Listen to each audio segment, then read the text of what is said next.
out of here quick before the sheriff comes around.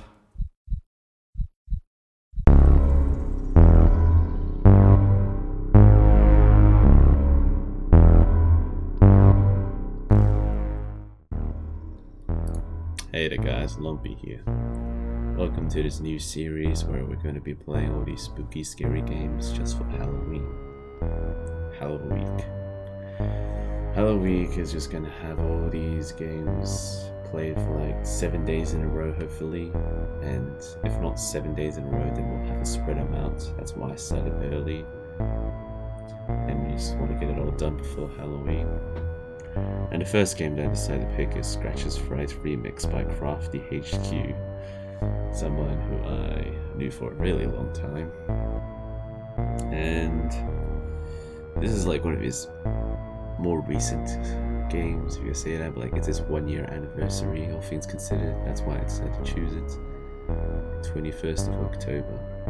Yeah, so this game is really big, like lots of content inside it, and it basically like almost kills my computer every time I have to run it. And yeah, I put a lot of challenge inside it, and I had to stop since like the game softlocked itself and I couldn't progress anymore. And Crafty realized that the game was a little too big to be able to even work on it. Like I'm pretty sure navigating inside is like a maze at that point, but yeah, that's fair enough. I still enjoyed my time playing the game, like streaming that with the people behind it. That was like one of my most funnest times of my life. But now we're back to it, feeling a sense of 1 year of nostalgia as the play Scratch's Fright remix. And we're playing it's not really its most hardest challenge, because I'm gonna be real with you guys. The hardest challenge is probably not beatable.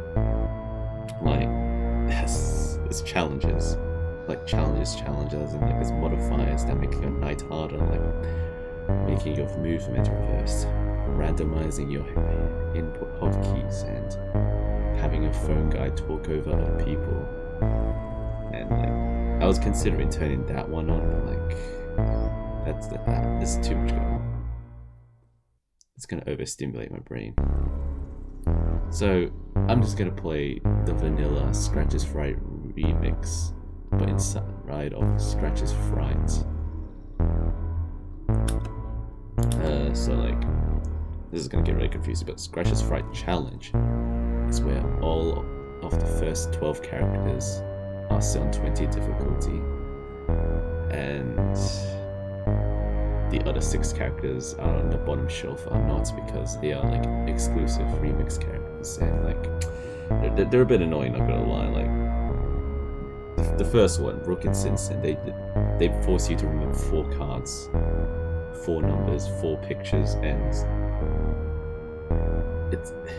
if you're gonna remember 4 things while having to counter all of that nonsense, I don't think that's gonna happen. And that's arguably the most easiest character to handle out of like this bottom shelf characters, in my opinion. So yeah, we're gonna continue on and just take a look at this run that I had, which is, this is the final run that actually made me beat it. I had to beat it a second time because my first one looked like a PowerPoint slideshow, so I spent another like 3 or 4 hours trying to beat it again. But that's okay. We got Scratch's Frightening. So Scratch's Fright in like base remake is really easy, but this one is much harder since all the characters have like extended mechanics.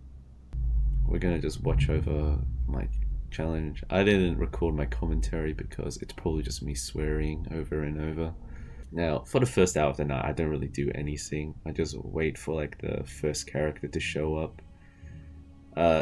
In the base game, I used to just camp at Rose's corner, which is one of the characters who is like a music box mechanic or something. And I don't do that now in this one because the character has a different mechanic that forces me to stay in front of the window, and I have to keep a watch out for them. And yeah, I shine my flashlight to look for them. But I don't want to do it for too long because I don't want Rose to actually move out of her location. And then there's V0. V0 is just about the same, honestly. I don't think he even changed his mechanic. Did he? I don't remember. But yeah, the first indicator that we want is Hoodie. Once Hoodie's, which is the green skeleton thing, once he starts tweaking out, we just gotta find him for each camera. I still hate him. He is so annoying. But like, when challenges are off, he's actually not that bad compared to like literally every other character. The other indicators that you need to get a move on is when the clock hits 1 AM. Once it's 1 AM, you should probably start checking the cameras because that's when all the door animatronics start coming. You see Sinful's already there, and Caleb's the Spring Bonnie character who's in the vents, and he crawls really fast in vents, and it's like a weird strategy that I use. If you close like a door, a vent scenario, he'll go to the opposite vent scenario. I have an explanation in one of my older videos, but like, basically, J-Force is already here. I'm struggling to explain these characters all at once. But yeah, you have to shine the flashlight at him now because, oh yeah, he also talks now instead of garbling.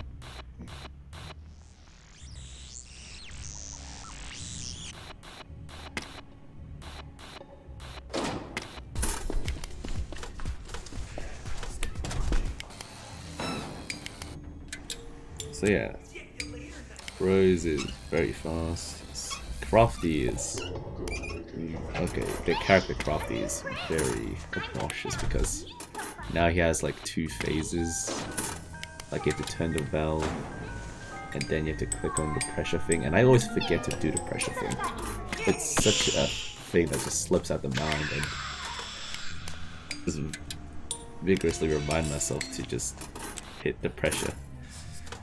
But yeah, in the base game, in the base remake game, I have Caleb go through the middle vent instead of the left or right vent, but now that changes because he has this new mechanic where he shows up behind a window, and that is much worse than having him at the left or right door because you can't leave the window shutter closed. You have to be inside the office and hold on to it. So it's better to have him on the left or right door so you can multitask, because just standing there and waiting for him to do stuff is just unideal. That's my new strategy of Caleb, basically. I don't let him go through the middle fence. I used to let him go through the middle fence because he just immediately resets instead of going through the left or right door, but now I have to have him through the left or right door. And yeah, see, right snare, right door, crazy. Dark Caleb is painful, I'm not gonna lie. Like, since it's so much more laggier, every input is like sometimes fully delayed, and I died from him so many times, it's not even funny. He used to be the most easiest character to deal with, and he shows up in every location. It used to just be the office when you drop your cameras in. It's pain. He's pain. You also might notice some characters don't have the rare skin, because like there's like certain reasons for it. For Dark Caleb, he's like, I'm pretty sure his glitch skin like lags my game out to the point that it's unplayable because I don't know. It's probably just me thinking it's lagging a lot because of the sound effect, but like it's messing with me. V0, which is the bear sitting on the table, is just grayscale. His rare skin lets him be a sleepy boy, but like the sleepiness has stars on the screen when it darkens. You can already see the screen really darkening. That's what V0 does. You see that red bar conscious next to the conscious meter. That's basically when he's gonna screw you over. And yeah.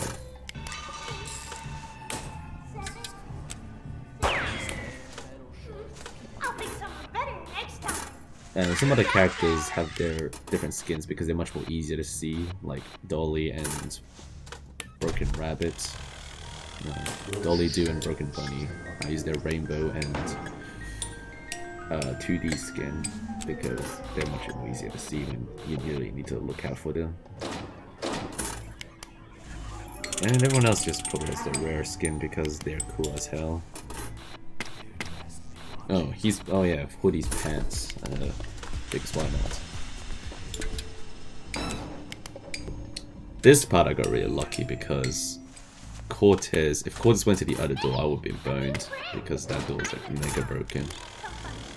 And yeah, I think I will. Yeah.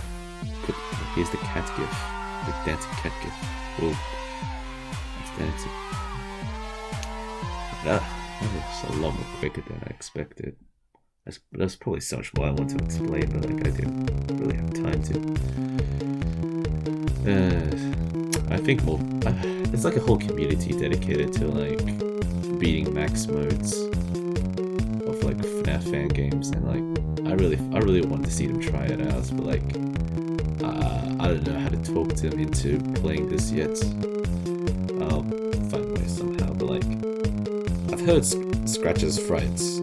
The Scratcher Fright's 2 hardest challenges, Scratcher's Fright and Scratcher's Nightmare, are being considered for max mode list. And yeah, as you can see, my game is like soft locked. I can't save, I can't move, I can't progress anymore.